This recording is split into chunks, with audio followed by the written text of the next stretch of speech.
박근혜 전 대통령이 두 번째 1심 선고에서 징역 8년을 받았습니다. 국정농단 1심 선고 형량과 합치면 모두 32년이 선고된 셈입니다. 단 법원은 국정원 특수활동비는 뇌물이 아니라고 판단했습니다.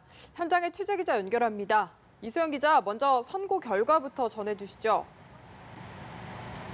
네, 조금 전 법원이 박근혜 전 대통령에 대한 두 번째 1심 선고에서 징역 8년의 실형을 내렸습니다.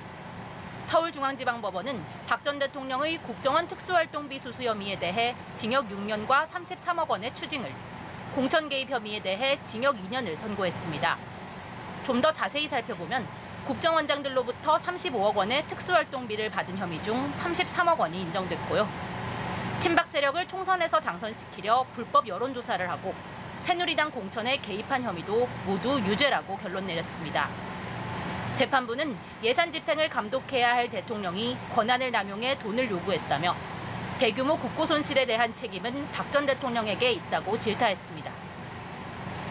선거 개입으로 인해 유권자의 의사가 왜곡되는 등 헌법의 근본 가치를 훼손한 만큼 엄중한 처벌이 불가피하다고 설명했습니다.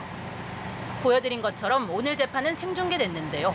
박 전 대통령은 이번에도 법정에 나오지 않았습니다. 네, 그리고 쟁점이었던 특수활동비 뇌물 부분은 무죄가 나왔네요.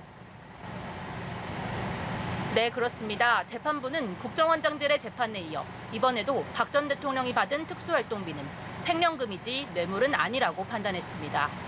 국정원이 청와대에 대한 예산 지원 의미로 돈을 줬고 그 절차를 제대로 지키지 않은 것은 문제지만 국정원장 임명에 대한 대가나 현안 해결을 바라고 부정한 청탁을 한 것은 아니라는 겁니다.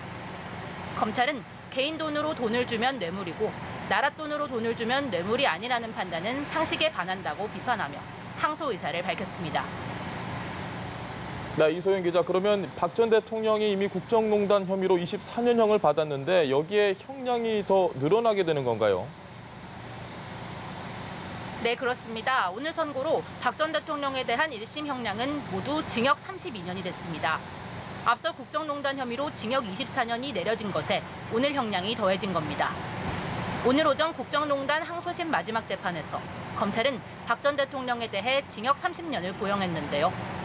앞서 박 전 대통령이 항소를 포기하면서 검찰 주장에 대해서만 검토가 이루어진 만큼 형량이 더 늘어날 가능성도 있습니다. 지금까지 서울중앙지방법원에서 연합뉴스TV 이소영입니다.